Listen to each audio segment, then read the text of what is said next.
Once in a while, Arrow Video delves into the vault of Hollywood studios and gives us a bona fide Stone Cold Hollywood classic. And that is the case with their new Blu-ray release of 1955's The Desperate Hours from the Paramount vaults. This was Humphrey Bogart's next to last movie, playing kind of against the type that he was known for. He's not a good guy. He's a bad guy. He's a very bad guy in this movie.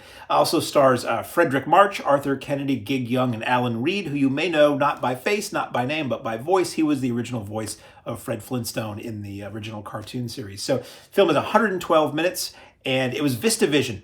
It was filmed in VistaVision, and I loved it. I used to watch a lot of movies on TV as a kid from this era, and it would always open with that title, In VistaVision, which was basically a high-fidelity motion picture capturing process where the film ran horizontally. The film image was horizontal on the film and not vertical. It gave a kind of wider image and apparently more high-resolution image in playback. The film was played back normally, but it was just captured in that VistaVision style. So I've actually seen, when I was in Italy recently, I was at Cinecittà Studios, they had original VistaVision cameras, and it was really cool to see that and to see that old logo on it. Anyway, it was Paramount's process, their proprietary process.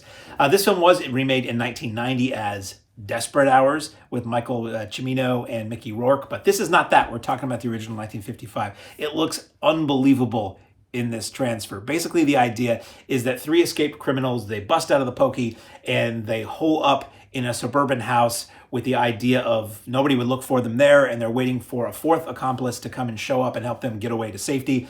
It's Fredric March's house that they bust in on, and basically it's a siege. It's a home invasion siege drama of this family being kept for a good amount of time in their house while the bad guys await aid, and they don't want anybody to know, obviously. So the family has to keep up appearances. So occasionally somebody will knock at the door and want to come inside, and the bad guys will hide with, like one of the people being held hostage or saying, we've got guns trained on you. Make this quick and get rid of this person.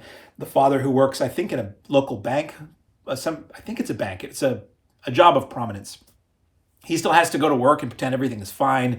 They have to keep up appearances while these guys are there. And the family is desperately trying to figure out a way to escape or alert the police or get these guys out of their house because they're increasingly violent and not nice fellows. Let's just say that. So really good movie. The house in the film would go on to be used as the Leave It to Beaver house, which was kind of funny, and or already had been. I'm not sure when Leave It to Beaver began, but anyway, I'm not a Leave It to Beaver scholar. Sorry. It's a really good film. Really tense, really well shot, great sets, great exteriors. It's this black and white, razor sharp look at suburban 1950s America with this really dark edge to it. And it is sort of a who will survive and what will be left of them. You really feel like it could go any way. Bogart is great in it as this bad guy, and I really, really liked it. I'd seen it before, but I hadn't seen it probably since I was a kid. Getting all of these things, renting them from the video store, taping them from TV, watching them on TC. I'm trying to get as much as I could. AMC at that point, back when it stood for American Movie Classics.